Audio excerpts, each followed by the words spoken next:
Welcome to SmithWeekly Discussions, an occasional program for our members of SmithWeekly Research. Please note this program is a private discussion and everything contained herein is for entertainment and educational purposes only. With that, we hope you're in a comfortable position along with your favorite beverage to enjoy the discussion. We remind our audience to examine our show notes attached to each of our shows to better understand how our program functions. Before we get into our discussion, we want to say thanks for questions coming from our audience at SmithWeekly, including Sean M., Matt S., Paul M., and Jackie A. On the program today is a company that is new to the program with one new guest and one returning guest. Mr. Alain Lambert and Mr. Steve Robertson is with us. Alain is the Chief Executive Officer and Steve is President at Prismo Metals. The company is focused on precious metals exploration with its projects in Mexico, Palos Verdes and Los Pavitos, and in Arizona, United States with its Hot Breccia project. Prismo Metals is listed on the Canadian Securities Exchange under the symbol PRIZ, as well as on US OTC markets under the symbol PMOMF. Alain, Steve, welcome to the podcast. Good day. Thanks for having us. Thanks, Andrew. Good to be back. Yeah, it's good to talk to you guys. Good to have you on and introduce Prismo Metals, which is a new one for us and new for most of our audience, I would imagine. I'd like to start off here, guys, with first getting both of your thoughts on the current state of the junior markets, specifically in precious metals, which is where Prismo is focused. Alain, why don't we start with you and get your thoughts first?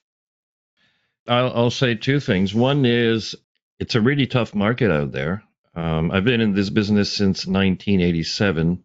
What I mean by being in the business is I started out my career as a corporate attorney, so I come at it from a finance and corporate standpoint, and I pivoted to mining. I used to do a lot of capital raises and help companies get finance outside the mining sector.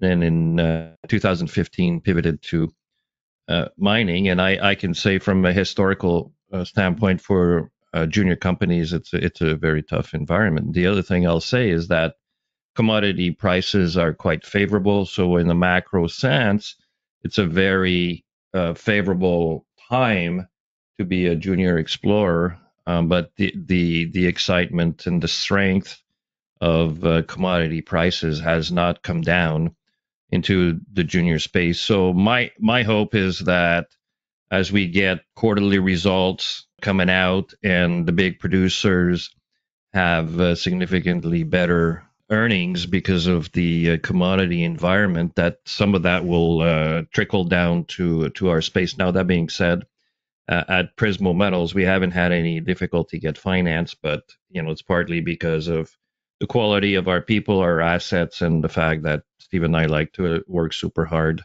and do the things that we knew to get financed. Steve, do you have any further thoughts?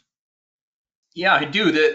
I guess it's. I'm not too sure if I'm a eternal optimist because I'm a geologist, or if it's just an eternal optimist maybe become geologist. But I always take a look at the glass half full perspective, and right now I think that this is an incredible opportunity for investors to be able to go out and find good quality stories like Prismo Metals and see such a compelling value in the stock and see where the market cap is around $10 million. And it just, for me, it's a great opportunity. You don't get these opportunities all the time. So when they do come along, one needs to take advantage of them. The other thing I'd like to say is that we do have some commodity diversity because not only do we have a great silver project and a gold project down in Mexico, but the project in Arizona is copper. And, I've been exploring copper and following the copper market all my career. And quite frankly, I see the fundamentals going forward from here about as positive as I've ever seen them. I think there's a real supply crunch coming, and that's really going to put us in good stead for more positive markets as we move forward. Steve, thank you for that. Alain, thank you for your comments here. And I want to follow up on this. I think you guys have a focus on traditional precious metals, and then really copper is, in a sense, a precious metal as well if you care about energy. And I think we should all very much care about energy because copper is absolutely that backbone as part of a mix of proper energy, which I'll just save for purposes of this conversation. But how do you guys, in your experience and time in the sector, the junior capital markets have been pretty tough for a number of years. There's been some ups and downs, of course, throughout that period, but generally it's been bouncing off the bottom for quite a while, if I can put it that way. Just in your experience, given you guys have been here for multiple cycles, there are some thoughts out there and some pretty beat up investors that think that this, capital markets are pretty well broke in Canada and that there's never going to be a return. Just given you guys have had multi decades of experience in the junior markets, is this just another long period of which that we will get an eventual move higher on the back of positive prices for commodities? What are your thoughts on this thinking? And is it just really an exhaustion phase? Alain, maybe we'll start with you again. It's a big philosophical question, and I've been thinking a lot about what you're saying.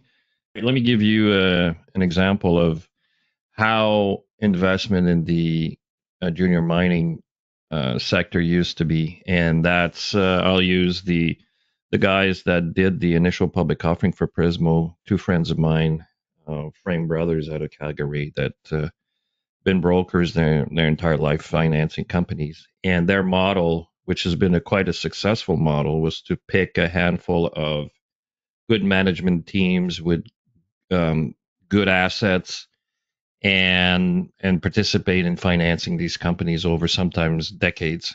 And the return, the overall return and success rate is really good. And I think that the guys have told me once that they calculated their annualized return to be in the 35% plus.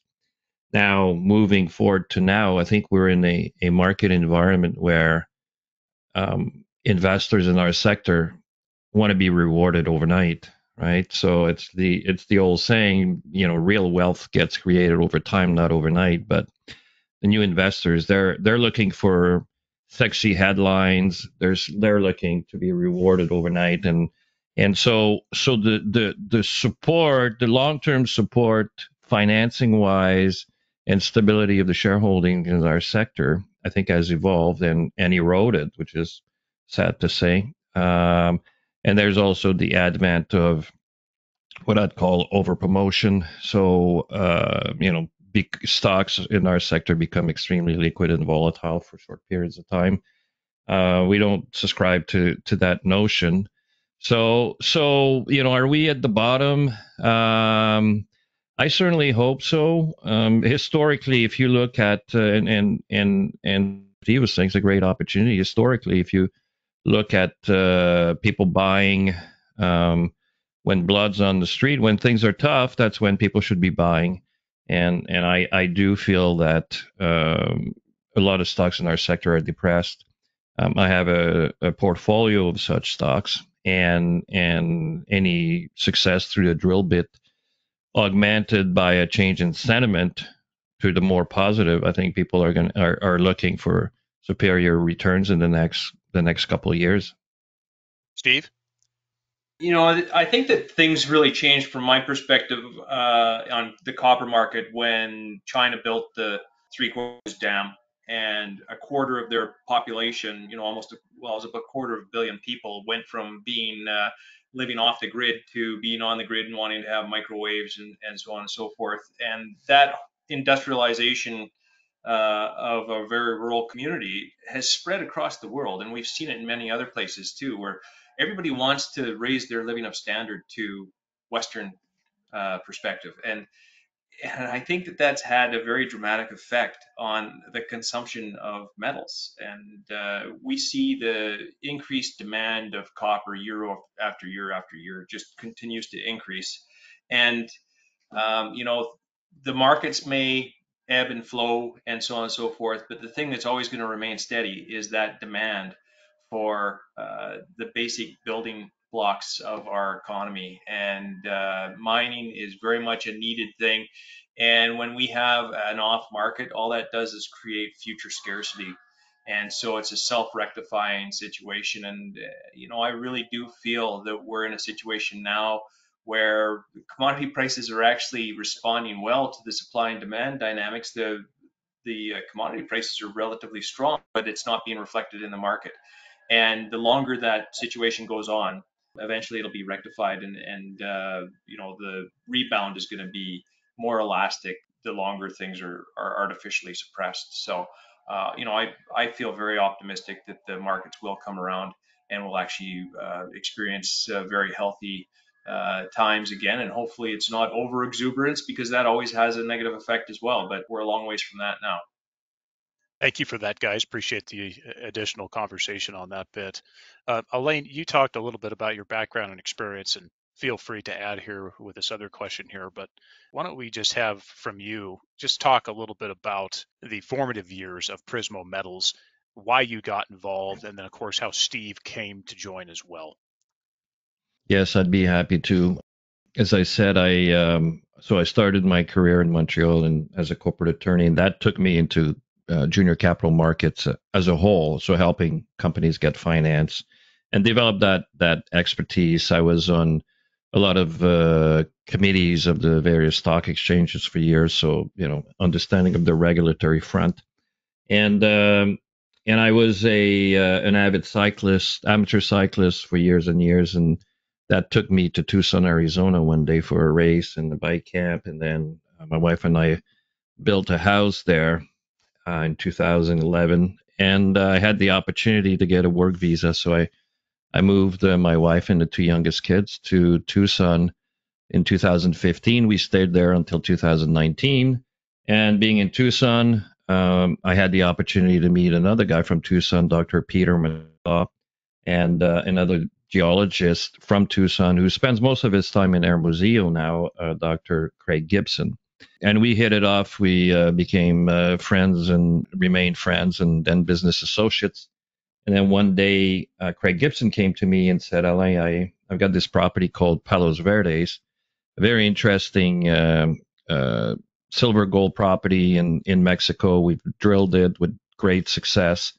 Do you think we could do use this asset and create a junior exploration company that we could take public? And I said, yes, I would like to work with you, Craig, but we're both friends with Peter. We should see if he has any ideas and if he's interested in joining. And Peter and his company Minera Cascabel in Mexico had been sitting on this Los Pavitos orogenic gold concept, because that's what it was at the time. It was really grassroots. It was a big concept.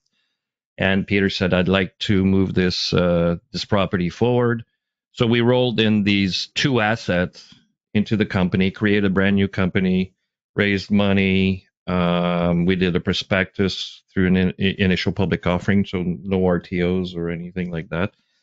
I'm not against these types of transactions, but we've been sort of a traditional clean company from the start and remain. At the end of 2022 and early 2023, we raised $5 million, over 50 cents. Two of the $5 million came from Vizsla Silver. They took a big ownership in our company, and we can talk about this a little bit later, but it's related to the asset, Palos Verdes, which is now surrounded by Vizsla, and we know that Vizsla is a great success story. So with that cash in the bank, we all sat down and said, well, maybe we should diversify a little bit politically. We love Mexico. We think it's a great jurisdiction to be in, but we do understand there are some investors out there that might have a different view. And so we said, well, let's look at something in the United States. And so we met the owner of the Hot Breccia property, Linus Keating, and then I met for the first time Steve, who's the chairman of Infinitum Copper. They had the option, and that was in January 2023. So we kind of restructured their options. So we took on 75% option interest on Hot Breccia. We left Infinitum with 25%, and Steve became a technical advisor to that project right from the start. So January 2023. So we dated for a year and a bit, and then we asked Steve to join the management team of Prismo in April, and we made that official on May 1st of this year when Steve became the president. And so now we are working on the three projects, and as Steve likes to say, they're each going to get this year what they deserve in terms of work, so the appropriate type and amount of work. The biggest ticket item for us will be Hot Breccia, just because of the size of the drilling program, and we'll continue to explore at Palos Verdes. Steve, any comments as far as you're coming along here and how you came in with the company and the opportunity that you saw? Two things. I mean, I really do love the Hot Breccia property as an exploration play. I think it's one of the best copper opportunities that I've seen in a long time. And so I really am happy to have the opportunity to continue to be involved in that project as part of the Prismo management. And the other thing is, as Alain had mentioned, people are very important in our business. And, there are a lot of situations where you might have a great project, but I just wouldn't want to work there because the people aren't the same. They don't have the same style as me. And I'll have to say I get along very well with Alain and Craig Gibson, the other main management member. He's our chief exploration officer and one of the co-founders of the company, and just a fantastic guy. And, every day I really enjoy working with Prismo, and that's really important at this stage in my career. I want to be able to get up in the morning and really look forward to going to work. And I certainly do that here at Prismo. So I think it's a very natural fit for me for my next step. Well, why don't we move on here and talk capital structure, Alain? I'll come back to you here. Go ahead and cover for our audience the shares outstanding at the company at this point, the cash on hand, and if you see the need to conduct an equity financing at some point in the near future. And then also the major shareholders at this point on the roster. And of course, you mentioned Vizsla Silver as part of that, but go ahead and cover off those things for us. Well, thank you for that, Andrew. And I could spend the rest of the program here on share structure. And that's due to the fact that I do have a lot of thoughts on share structure in general in the capital markets and junior space. And I'll start from 30,000 foot level and come down to our share structure. But one of the things that I do before I invest in any small company is to look at the share structure. What I look for is a high concentration of the stock in the hands of insiders. One trend that we see in the market is that share structures, there's a lot of what I call cheap shares, but very few insiders. So you'll look at a prospectus and there's been discounted shares issued galore, and then management will have 3%. So this is not something that I think is healthy for the market in general. So we're old fashioned at Prismo Metals. If you look at our share structure today, we have 54 million shares outstanding, and that's after being public for 4 years. There's no rollback. Raised, as I said, $5 million over 50 cents, and probably so far I've raised, $8-10 million since we've been public. And management, the founders, advisors that are really close to us, the board of directors, we own 28.6% of the stock, so 15.5 million shares owned by us. I would say that means that we probably have a relatively healthy alignment of interest, right? So we will make our money the same way that, let's say, you and your listeners will, is if they are shareholders, is through success through the drill bit. Vizsla owns 5.1 million shares, so 9.4. We're surrounded on three sides at our Palos Verdes project by Vizsla. We work with them. We have a technical committee that works together. We have and that committee is comprised of Peter McGaw, Craig Gibson, and the VPX at Vizsla, Jesus Villador. They have a board of directors representative, and actually the current drilling campaign at Palos Verdes is off of their property, so we're stepping out to their property and drilling underneath our property, and the float is 27.5 million shares. Probably a third of that is very, very tightly held. In June, we raised $1.1 million, and you'll see in our latest financial statements, we held 500,000 shares of Vizsla. That's million two. Why do we own Vizsla shares is because when they invested their $2 million in us in January 2023, it was part cash, part shares. So comfortable for the drilling campaign at Palos Verdes and sort of daily expenditures. It has been said publicly, I'll repeat it, the drilling campaign at Hot Breccia, which we envisage would be about 5 holes or 1,000 meters each, call it 5,000 meters, will cost $2 million US, so round it up to $3 million Canadian. And before we undertake that drilling campaign, we have said publicly that we want to raise that money. So Steve and I have been working hard on this.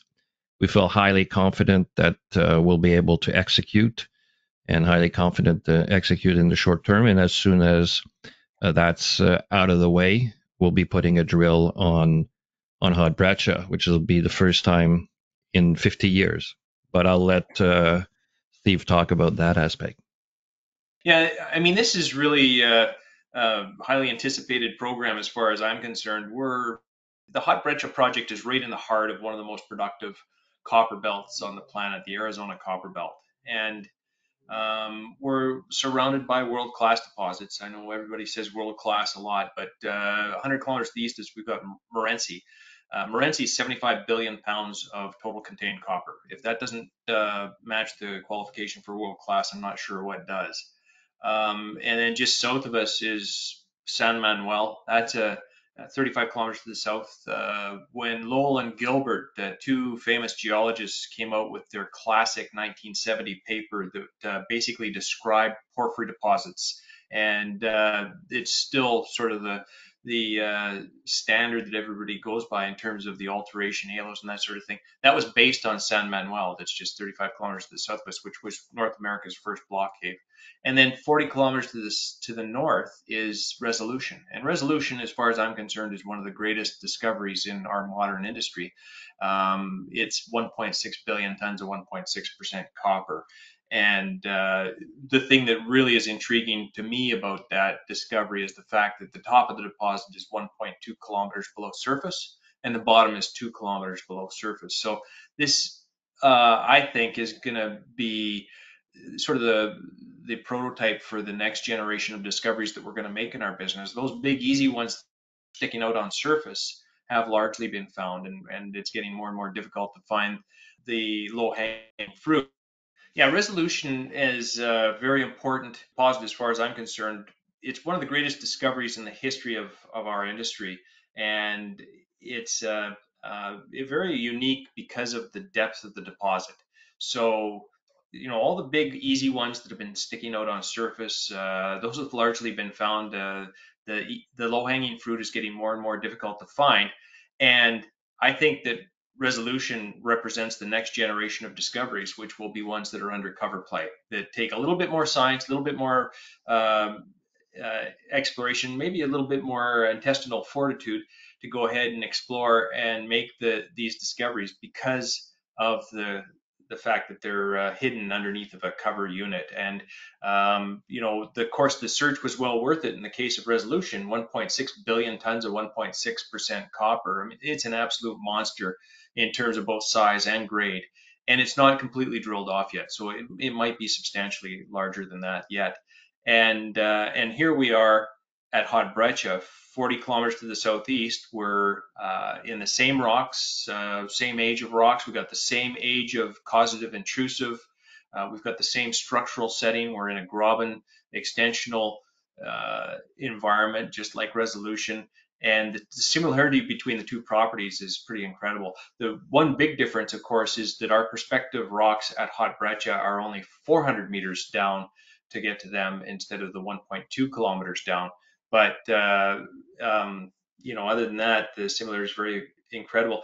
In fact, we also both have small high-grade mines next door. So next door to Resolution, the way it was found was the Magma mine was right next door to it, produced for several decades. About 20 million tons of 5% copper was total production from Magma before it was shut down in the mid 1990s. And then they discovered Resolution about 10 years after that mine was closed, they really started to tap into it.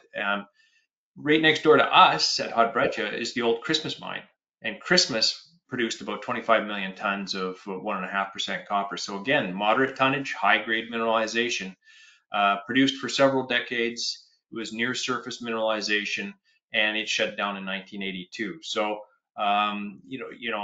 these similarities are too difficult to ignore.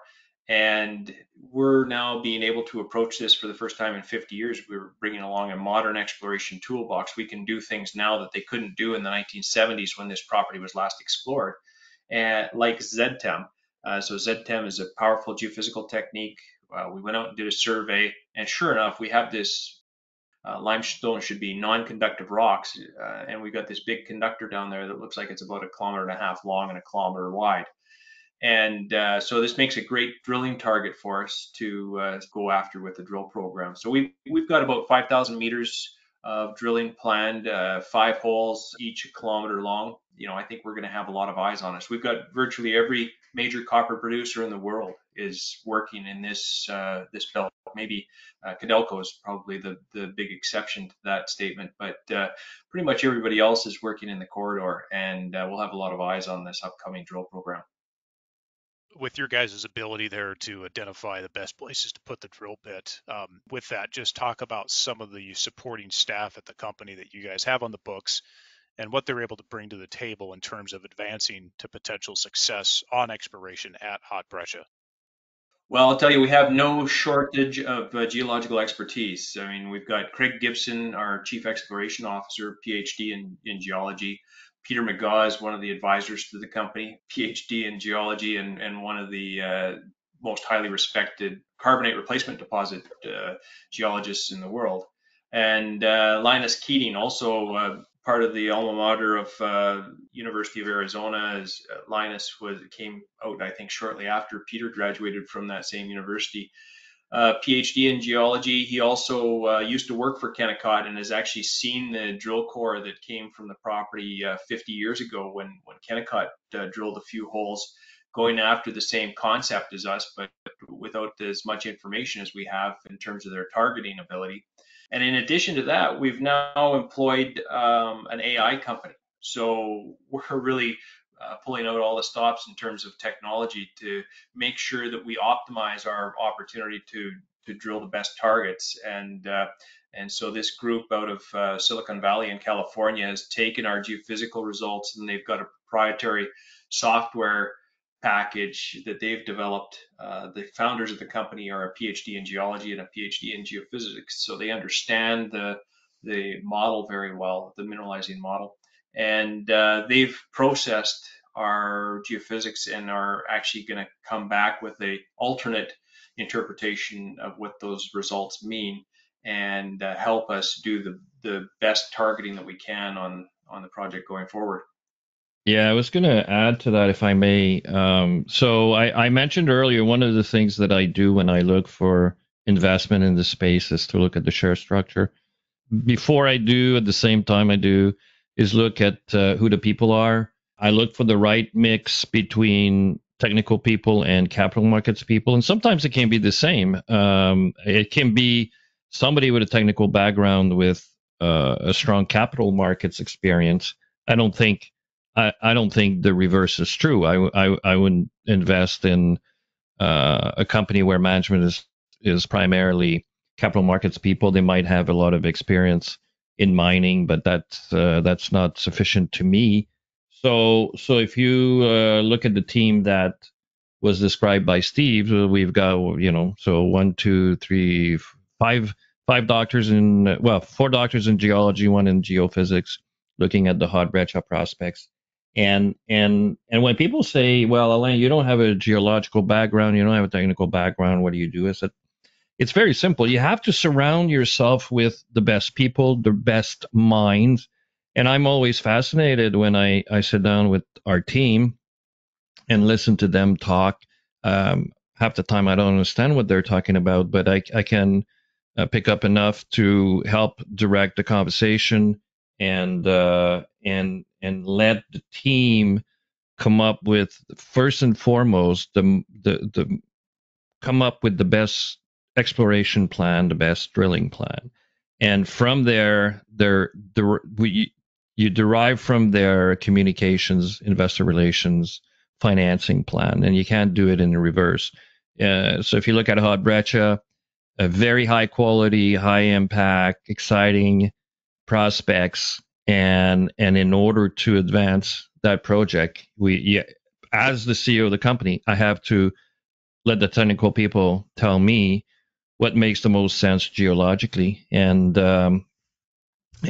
that's sort of the way I look at not only our company but other companies that I might be invested in.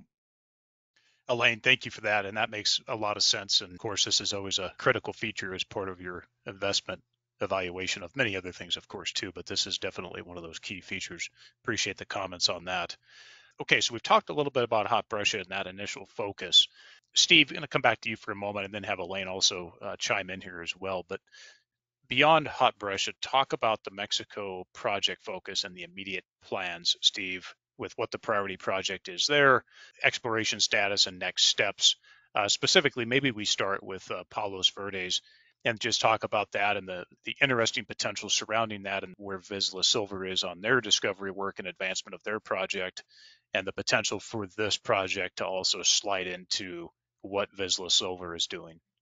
It would be okay if we flip the order around, because I'll give a little bit of the background on the relationship with Vizsla, and then we'll pass it on to Steve to talk about what's coming next. Just jump in and go. Okay, thank you. So Palos Verdes was called our qualifying asset when we went public. We had drilled it. We drilled it again. We've got 6,000 meters of drilling done to date, and it's a rather narrow property. It's got 750 meters of strike length. We've got the Palos Verdes vein exposed at surface in some areas of the property. And after we went public, we became surrounded by Vizsla. And what happened, Andrew, was a lot of the discussions with the technical team about what we were trying to do at Palos Verdes, was that unfortunately, because of the width of the property, we couldn't drill at depth. And to which, I said, well, why don't we go drill over there? And people said, well, we can, because that's Vizsla's property. That's in theory true. So why don't we sit down with them and say, we would like to work together? And then they started having all this immense success on the west side of the district. And we said, well, I think we all know that if there is a big system where Palos Verdes is, it's going to extend maybe to the east, to the west, and might dip down to underneath their property. So it would make sense at some point that Palos Verdes be owned by Vizsla if there's something big there. And so I approached Mike Connor, the CEO of the company. He's a great guy. Love his team. He's with Villador, very, very talented geologist. And everybody agreed, like, the best way to explore that part of the district is to ignore the concession boundaries and to look for what is there in this area of the district. And that is why now the drilling pads and the drilling will be conducted from Vizsla's property underneath ours. And so, yes, at this stage, we're still exploring our property. But as we move forward, if there is something in that part of the district, it is going to be located wherever it's going to be located. We just need to find out, how much will be ours, how much will be theirs. With that said, Steve, I know you were just there, your first visit at Palos Verdes. So I'll turn it over to you. Okay, thanks, Alain. Yeah, I appreciate the setup there to give some context to this, because it is a really unique situation where we have such a close working relationship with our neighbors. Um, as Alain said, I've just returned from my first tour of the Panaco district, and I'm pretty fired up about our opportunity there. First of all, the district itself is so impressive. This is truly a bonanza grade system. First of all, it's very big. The from one end of the district to the other is quite a stretch. And then everywhere we go within the district, all the veins that I looked at, I just couldn't believe the consistency and the high grade nature of the mineralization there. I love it when you get into these systems where you measure the precious metals in kilos per gram instead of, or kilos per ton instead of grams per ton or ounces per ton.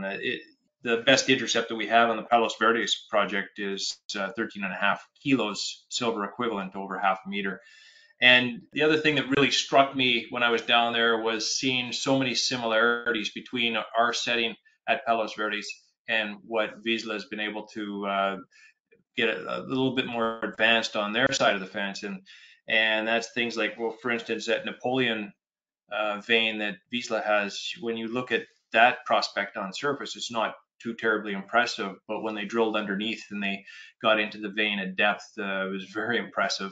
And we see the same thing on our property. The Palos Verdes vein actually is very strong on the west side of the property at surface, and we've also been able to define it at depth. But then there's a fault that comes through, and on the east side of that fault, we can still follow the structure, but the mineralization really isn't there in the structure.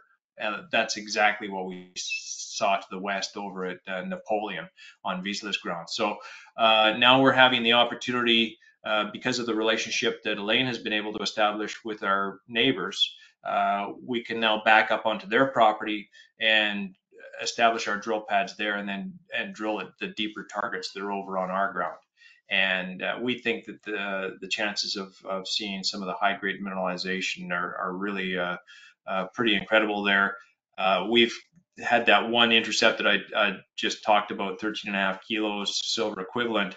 That was from a little structure that actually had a very high gold to silver ratio, a very high gold content in it, and we really haven't had the opportunity to hit that on too many drill holes, and we're going to be targeting that in this upcoming program. So, very excited about the opportunity here, and I think most of the drilling is going to be relatively shallow, so we should be able to drill off a few holes in relatively short order once we get going. Steve, that sounds good. So looks like we're going to have both capital allocated, of course, in Arizona, and then capital allocated here to Palos Verdes. With that, why don't we put in also, while we're on the projects, Los Pavitos? What is the plan here? Alain, Steve, you guys, either one of you can take this away, but what is the plan here as far as where this slots in on priority, and if there's going to be any work done on this project in the near term? Sure, I can cover that one off, Elena.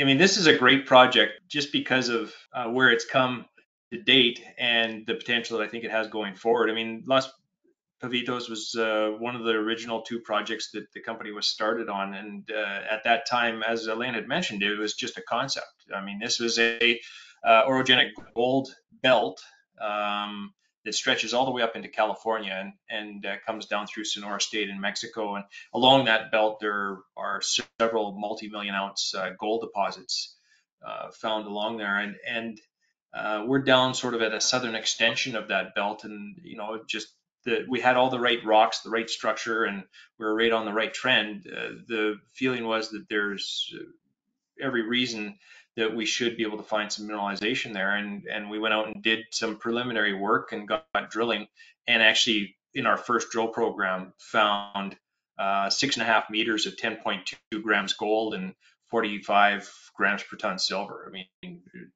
hit it out of the park on the first round of drilling. And so it proved that we do have an orogenic gold system on the property. And now the next step for us is to go back to doing some of the fundamental exploration, get boot leather on bedrock, have the geologists go out, do prospecting, mapping, maybe some ground geophysics, and get some of those fundamental exploration things covered off so that we can be more effective with our next round of drilling that would hopefully come along maybe next year in 2025 or 2026. We'll get out there with the drill again and follow up on some of the good groundwork that we're going to be doing this year. Alain, anything you want to add to that? I would just say that, yes, it is a very interesting project. I would say it's sort of your typical Peter McGaw type project.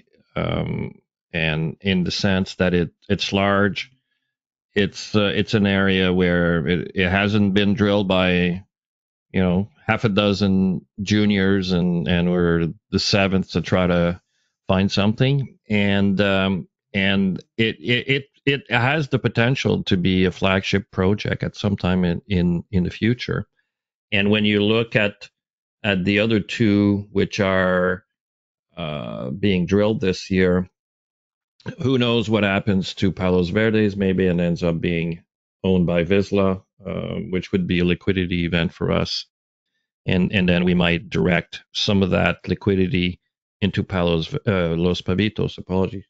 And then who knows what happens at Hot Breccia if we have any success, which we think we will have in the first drill campaign, uh, with all of the major producers being in the area operating mines.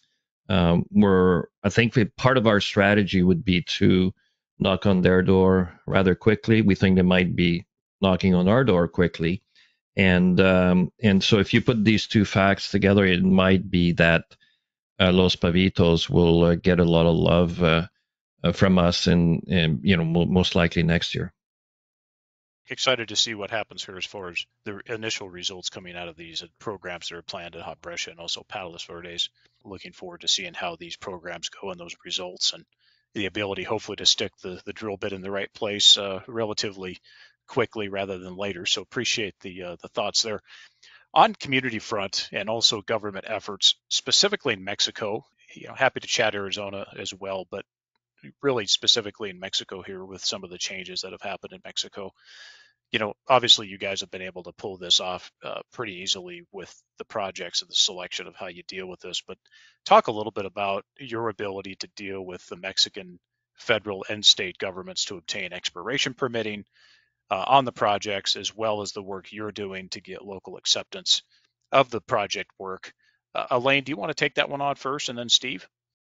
Yeah, maybe I'll give again a high level philosophical answer to that. Not so much philosophical, but high level thoughts on Mexico, the ability to work in Mexico. And as I stated earlier, we like Mexico. I think it's a great jurisdiction. We do get a sense that some investors might be leery because of what's happening politically, all the discussions around open pit mining, and so on and so forth. I think what is a good differentiating factor for Prismo is that two of our senior people have been working in Mexico almost exclusively, or certainly a big part of their career has been to explore in Mexico, and that's our chief exploration officer, Craig Gibson. He actually lives in Hermosillo. And then we know that Peter McGaw started working in Mexico in the 70s and 80s, and he's been there working away with the team. Also, he's got an office in Hermosillo. So, and then now we have this relationship with Vizsla Silver. I think it's $600 million market cap. We've been working with their team locally, setting up and for the drilling, highly sophisticated team on the ground in Mexico that Vizsla has. It's been fairly smooth, I will say that, both at Los Pavitos and Palos Verdes, and that's probably because of the long-standing Mexican presence that our people have there. So we don't parachute anybody. It's not, people don't go back and forth between, let's say, Vancouver and Mexico. In the Panuco district, and I'm not saying it's right. If Peter is listening, if he was here, he'd correct me. Panuco district. They're very receptive to both us and Vizsla. We've been in this part of the world for several years now. And at Los Pavitos as well, we have people on Peter's team that are related to some of the local people. We've got good relationships with the Hijitos and the local communities, and I know that good relation with local communities is something that's close to Steve's heart, and he's successfully dealt with complicated situations in the past. So maybe that's where I pass it on to you, Steve. Yeah, I believe you're referring to my previous experience with the Red Chris deposit in northern British Columbia. It's an example that I have given before where when I first took that project over in 2007, we went down to the local community and said we'd like to have a community meeting to tell everybody about us and our project and our plans and so on. And the local leaders said, no, go away. What don't you understand about no? And I was very surprised by that, but certainly didn't discourage me at all, and we didn't give up. And over the next 5 years, we quite literally had more than 100 community meetings, and we tried our best to not only tell everybody about us and our project, but to listen to them and their concerns and what they wanted out of a project in their community. And at the end of that process, we had a community-wide referendum. We got 87.5% of the people vote in favor of a mine there. And I don't know about the community you live in, Andrew, but I know in the community I live in, it would be unimaginable to get 87.5% agreement on anything. It's a very high bar to clear, and so very proud of that. And but when I reflect back on it, it was just hard work and not giving up and being able to be there every day to try to address those issues. So I carry that same mentality forward in every project that I work on, and we don't plan on doing anything different on any of our projects. We'll make sure that we're very involved and engaged with the community, and that's the key to moving any projects forward. So that'll be our philosophy. Yeah, that's a very high bar to get in any community, and certainly much less in some of the communities you and I can think of or that we might have past experience with, for sure. So I appreciate the comments on that and how you guys are approaching this. Alain, on another topic here, as you know, the company is currently listed on the CSE. Are you satisfied with that listing based on your experience of watching these exchanges and dealing with the different exchanges in Canada?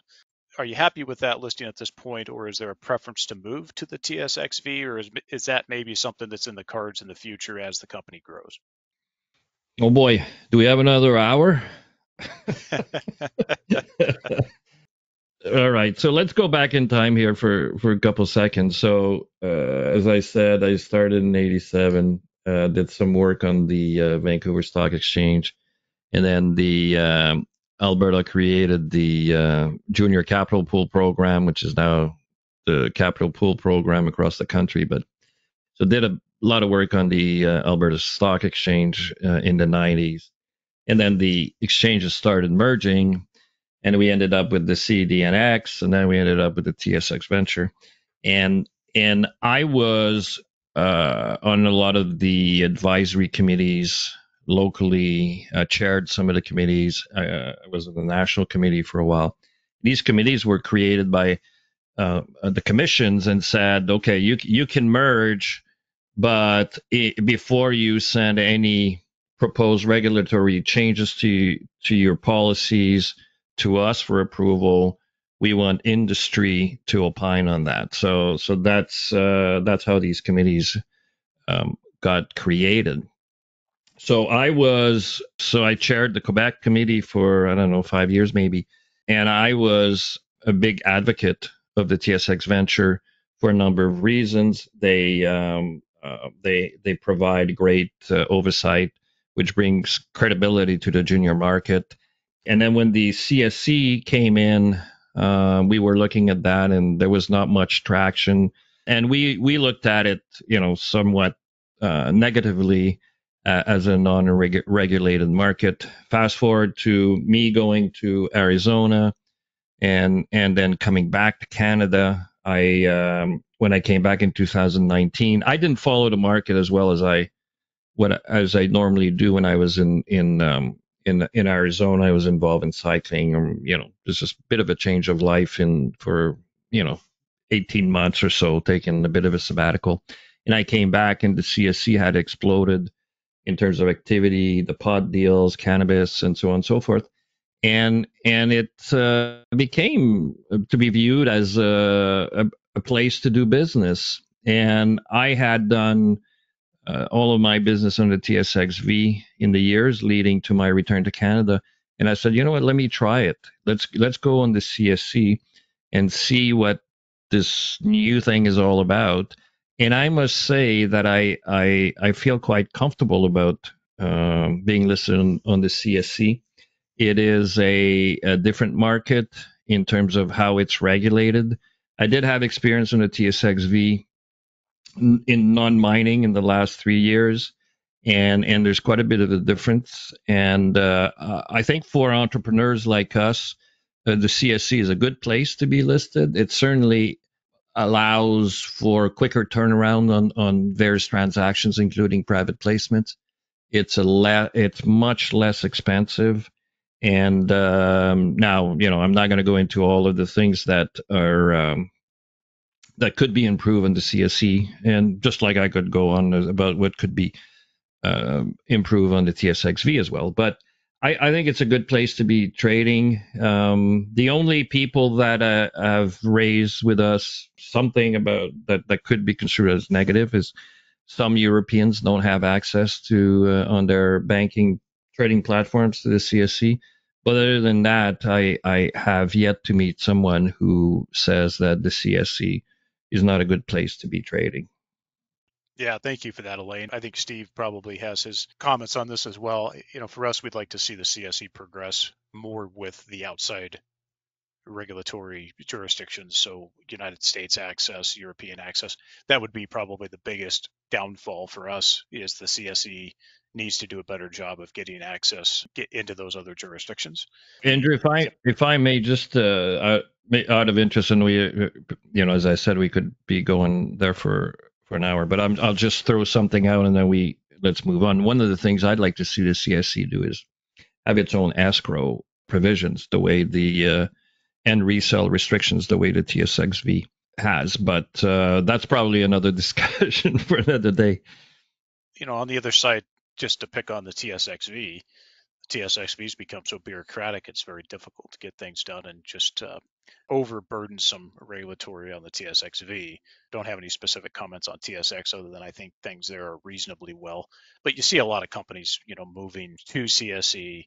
CSE has some work to do in some areas, as you highlighted, and more. But then also the US listings, and then also people looking at ASX as part of their dual strategy on listing. Interesting comments. They're always good to get those comments as we look at these and see the different exchange changes over the years. So appreciate that, Alain. Steve, any comments there? But I'll ask you with this as well. Anything on beyond existing projects? It sounds like you guys have a pretty good pipeline here. But Steve, any further acquisitions that might interest you? Is it basically opportunistic, or do you think you have that pipeline covered? Okay, well, I'll just briefly address the question about the CSE. I leave all of that to Alain because he has so much experience in that area. There's no point in me wading in on it, but I will say that so far, this is my first CSE experience, and so far it's been surprisingly painless. I'm quite pleased with the regulatory burden on for the company. So, from my perspective, it's a very positive experience being on the CSE. In terms of project pipeline, I think it's incumbent on managers everywhere to make sure that you're always keeping your eye open for the right opportunity. I would say that we've got our hands full right now, especially in this market, to be carrying 3 projects forward. I kind of look at it as a 3-legged stool. All the projects that we have right now are integral to the company, and they play a very important role, but I don't think we need to bring anything else in. But having said that, if the right opportunity comes along, we certainly will jump on it and make sure that we take advantage of the opportunity. But I'm pretty comfortable with the 3 that we've got right now. Thank you for that, Steve. Appreciate that. Well, Alain, Steve, I'd like to leave it there for now, and really appreciate you guys taking the time. And to finish up here, for potential investors who are listening in, the company has a market capitalization of about 11 million Canadian dollars. Why should Prismo Metals be considered within the institutional, family office, and retail investors portfolio at this stage? Alain, let's start with you. Well, that gives me an opportunity to mention something that we haven't touched on. And I would say one of the reasons people should look at us and consider having our stock in their portfolio is we've talked about the share structure. We've talked about management. Another thing is the way that compensation is set up for management. We're not a typical lifestyle Vancouver company. Nobody has an employment agreement. They might come as a shock to some, but that's true. So we eat what we kill, in the sense that our chief exploration officer is at a site, drilling site, or Steve was at Hot Breccia a few weeks ago. Of course, he's going to charge the company for his time like he would any other company, and then we'll get paid. So that way we keep overhead to a minimum. We keep it as flexible as possible. I like to give the example of early 2023. Maybe for 3-4 months, early 2023, we were waiting for a drill permit at Los Pavitos and Palos Verdes. So there was very little geological activity, if we, or activity at all. So if we had, I don't know, overheads of $1.25 million, a third of that would have been paid for no reason. So we don't subscribe to that. A derivative of that is, as I mentioned earlier, is our clean share structure, 54 million shares, of which over 28% is owned by us. And in conclusion, I'll use what Steve is saying, is that we've got the right people, we have the right project, and we think our timing is really good as well. So over to you, Steve. I'll just say that that's always been my recipe for success, is right people, right projects, right timing, and I think that we've gone over the ground there to establish that that's certainly the case for Prismo Metals. And for me personally, I look forward to getting up and going to work every day, because I feel very optimistic about the prospects for the company. So if I feel that way about it, it makes me feel better about putting my own money in. And I'm not one of the original founders, but I'm doing my best to try and establish a good equity position in the company, so that I'll be able to participate with all the other investors when we do have success. So I think that's what investors should be looking for, is a commitment from management that they're convicted in the story as well. Steve, thank you for those additional comments. Alain, what is the best way for folks to reach out to the company? Probably to take any of our news releases, which are on the website, and the email address for Steve and mine are there. We're old-fashioned folks. We like to talk to our shareholders. We particularly enjoy traveling and going to different cities and meeting new folks, but we also very, very much like talking to current shareholders or people who just want to, get an update on our company. So our emails are there, and please reach out to us anytime. And I'm just going to finish that, if you don't mind, because Steve was talking about him building his position, which he is, and I think that any success at Hot Breccia or Palos Verdes, given his position, will have an impact on his net worth. That's going to be appreciated, significant. As far as I'm concerned, people can look at my SETI reports. I have increased my position in the company by, I think, about 48% in the last year through primarily open market purchases. And again, just old style guys, we want to own our stock. And if we're successful through the drill bit, the way we think we will be, it'll make a difference. But yes, please go on our website, look at news releases, and reach out to Steve and I. We're available 24/7. Okay, guys. Well, thank you for the introduction to Prismo. Best of luck on progressing with the exploration upcoming, and also good luck with the company. Thank you. Thank you very much. Thanks, Andrew.